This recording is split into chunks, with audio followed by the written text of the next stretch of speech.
Hey there, guys. How's it going out there, everybody? All my fellow palm nuts. It's I just got home from work a little while ago, and just an absolutely beautiful afternoon here. The morning started off a little wet, but man, when the sun came out, it got really humid and ugly.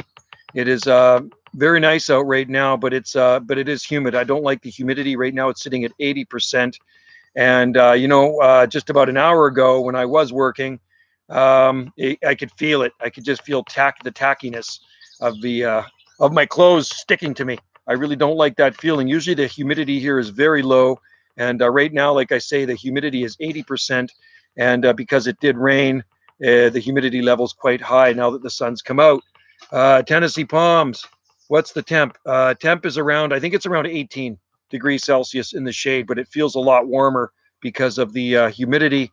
10 millimeters of rain in the gauge we got this morning, so that's under half an inch. 12.5 millimeters of rain is 1 inch. It's going to be in the next couple of days, it's going to be up into the mid 20s Celsius. So hopefully the humidity will be down. Most likely it'll be down and it won't be so bad. I don't like working in the humidity. I like working in lower humidity.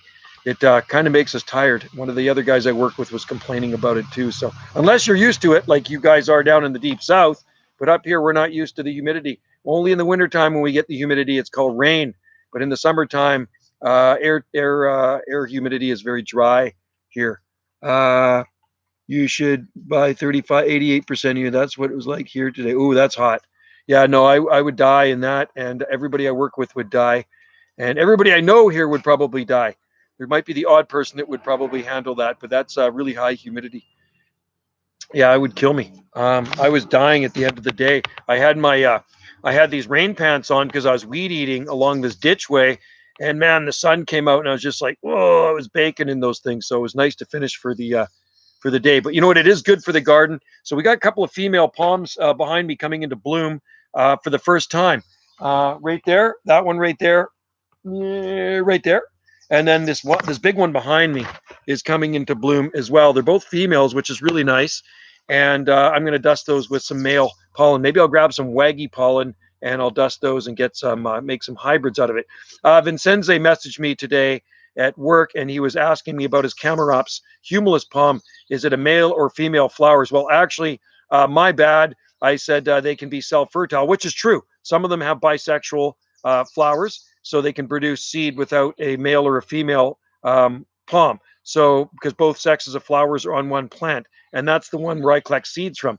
But often, I was reading in my book, one of my encyclopedias, just a few minutes ago, that they are actually on separate plants, Camarops humulus. So, I'd have to look at the flowers on it to determine whether it is a male or female palm you have there, or whether it is a bisexual plant, and you will get seeds on it on its own. The one that I collect seed from along the boardwalk, there's only one Camarops growing in that area. There's a lot of Camarops along the boardwalk, but they're quite far from that one, and that one does produce seed. I've taken seed off it before, and I've also taken seed from a big one in a private garden, and it's quite a ways from the other one. There's another one in that same garden, but quite a ways away. So possibly they pollinate each other, or maybe it's a bisexual Camarops humulus. So we have Camarops all over our garden, and I do actually have Camarops cerifera growing right beside the green form. So it'll be interesting to see if they actually do kind of like cross pollinate if that happens. So cerifera growing beside a green mound Camarops humulus. And I don't know how many people are going to be on here right now. It is let's just see. The time here is 4:21 p.m. Pacific time. Sorry about the live stream. Was it yesterday I was live streaming and it cut out? The internet connection here is not the greatest, folks. We have a really poor internet connection here on the very north end of Salt Spring Island, and that's what you get for living way out in the boonies. Okay, so sometimes when I disappear and nothing's happening, it's because the internet's it cuts out on me, and there's a bad connection. Let's. Your average temperature in summer are exactly like February here. Yeah. Well, you got to think of our latitude too, right? The latitude here is quite a much greater than yours. You're about the same latitude, just about as Los Angeles. So yeah, we're at 48 degrees, and in my opinion, there should be no palms growing anywhere where I live. There should be no exotic plants or no palm trees in this far north, but they do grow. They thrive up here. and because we don't have the extremes. So you can grow a lot of different things. There's an amazing amount of species that can grow in the North Pacific. Rhododendron, there's so many rhododendrons in bloom right now. It's just amazing when you drive around the island. You see huge, giant rhododendrons in bloom. Some of them grow to tree size here. There's some pretty big ones around the island, and it's pretty nice to see them. And they do like the rain. And that rain was really, really nice. And I think the next few days are going to be very dry. The problem is here now. So once we get a high pressure system, it locks in, and we may not see rain for months. So I'm hoping this isn't the case. I don't want a high pressure system to lock in. I am enjoying a little bit of rain here and there. I shared this out to your group, people who love palm trees and exotic plants. Cool. Right on. That's a good thing. Eric Ford, hey, southern tip of Lake Michigan here. I was happy to see what you're doing, BC, been pushing understanding of what work here. Excited to start working with palms. Can you? Yeah, good for you, Eric. Push the envelope, milk the climate for all it's worth, and grow what the climate will allow you to grow, and even push beyond that, because what you can do, if you want to grow a few more tender things, you give them a zone or two worth of protection. Sasha, he always posts on my in my group there. He grows a lot of palm trees in Michigan, and he does box them in for the winter, but that's fine. You can do prefab boxing. You can make some prefab boxes for your palms, store them away under your sun deck or behind a garden shed, and then install them each fall, and use maybe a thermocube or something, and there you go. And box them up for the winter months and unwrap them like a Christmas present in the spring, and it's definitely worth it for sure. Winter metalhead, does your Phoenix canariensis stay in the greenhouse for the winter? Our Phoenix canariensis, we have about 3 or 4 of them in the unheated greenhouse, but the other ones go into the tiki hut. We have a tiki hut that is unheated, and that's where we put the bigger ones in 15-gallon pots. They stay in there. There's no heat. We also put the needle palms in there because they're in pots. We have some in the ground too, but anything in pots we put in there except the sago palms. Sago palms stay out, and I just bubble wrap those, and they do fine. So Washingtonias go in there. I have big Yucca gigantea in pots, 20-gallon pots. They go in there. We also have them in the ground. And so I just don't take a chance with anything in pots, because I don't want to be scrambling to be protecting things if it's going to be an abnormal winter and get a bad freeze. So put them in the tiki hut, and I put a tarp over the front. It's got Lexan on top, so it gets lots of light, and everything does just fine in there. Void, point to resources for some expecting a lot of loss and experimentation. That's what happens when you experiment with plants. You can expect some loss. So I've been experimenting for years. I am a northern experimenter, and I give each plant at least 3 tries in our garden. And after the third attempt and it fails, I give it the boot. I give it the Den Stiefel.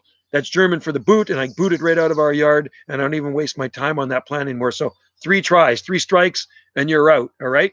I do want to try Rhapis excelsa again. I gave that one try, and it survived several years in our garden under this sun deck up against the house. But yeah, unfortunately, it didn't get watered in the summer. It was growing in very dry, rocky soil, and it died on me at the end of summer. So I'm going to try another Rhapis excelsa.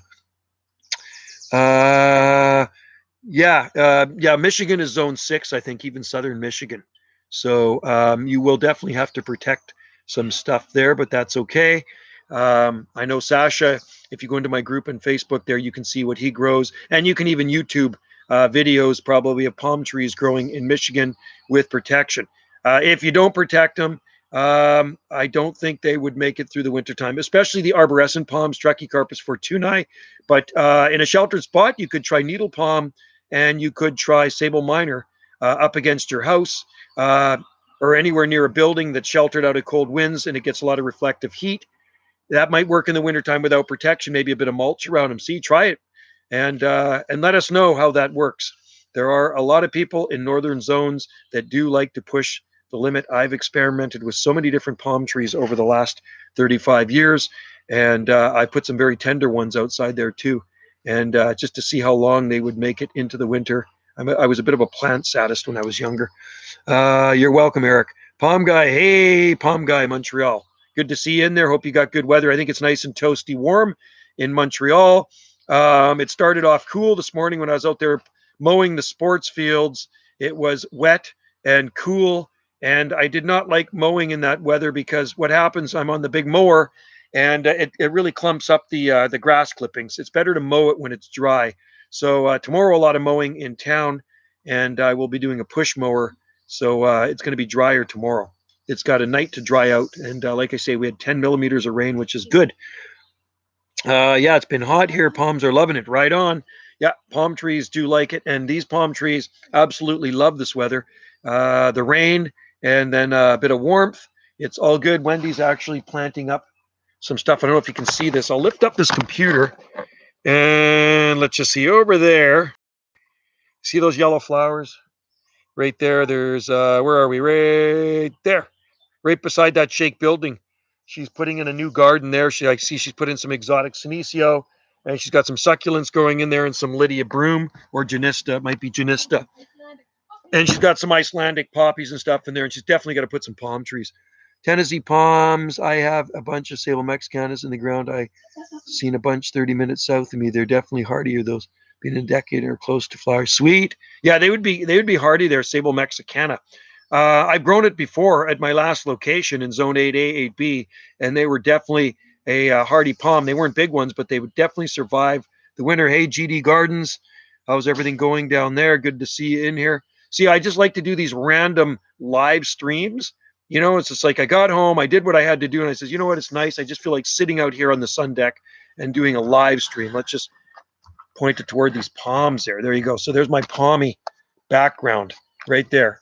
Lots of palms around here. I've actually lost count of how many palm trees we have in our garden. So tomorrow I'm taking a shipment into one of the retail stores here. Not a lot of them. The last shipment was only 25 1-gallon ones, only a dozen this time, but they sold pretty quick. So there's a lot of people that snap up the small 1-gallon size palms. So yesterday on the Salt Spring Island Exchange, it's kind of like a buy and sell or a Craigslist here on our island. A guy posted something: 2 free windmill palm trees, 7 feet of trunk. Each one had 7 feet of trunk. And so I messaged the guy. They're free to a good home, but you have to dig them. So a friend of mine actually sent me that link to that. She says, Joe, you better check this out. So I messaged the guy and I says, why on earth do you want to get rid of these 2 palm trees? They're absolutely beautiful. There's pictures posted of them. And he said, they're going to get way too big. They're going to grow 80 feet tall and too big for my place. So I want them gone, or I'm going to chainsaw them down. I says, man, you can't do that. I says, you know what? I know somebody that'll take them right away. I don't need them. We have already a lot of palm trees here, a lot of windmill palms. So I forward that to my friend because he's got a mini excavator. He about a week or two ago, he dug out a 20-footer in town. He got that one for free. They offered it to me first, and then I forwarded it to him, and he went down there and he actually hand dug it out because it was in a really tight spot. I talked to him today. It was growing in a group of 3, which absolutely looked beautiful. Bare trunk trachycarpus palm, 20-footer, and he got it for free. So if the taker does not come through on these 2 7-footers, then the guy's going to contact me, and then I'm going to forward it over to my friend, and he's going to scoop them. Last time you were talking about Salt Spring wanting to independence. How would you feel if somehow your island would become? It doesn't matter to me. It would be fine. I mean, put it this way: we're very close to the U.S., right? We're very close. We're the same archipelago as the San Juan Islands. Okay, so if you look off the coast of Washington State out into the ocean, you'll see an island chain, the San Juans. Well, just north of those is our islands, the Southern Gulf Islands. We can see into Washington State, San Juan Islands from here, and about a third of our population on this island is actually American anyway, so it really doesn't make a difference. Right now, as I drive home, I'm following a Washington State plate. 2 days ago in town, there's Texas State plates, there's Indiana plates, there's Maryland plates, there's plates from all over the U.S. on our island, and I'll tell you why: because people own property here, okay, and they're here for 6 months of the year before they bugger off. But yeah, no, it wouldn't bother me. I could care less. And it'd be even easier for me to move to Hawaii then, wouldn't it? So why not? Sure. I'm fine with it. I'm easy. And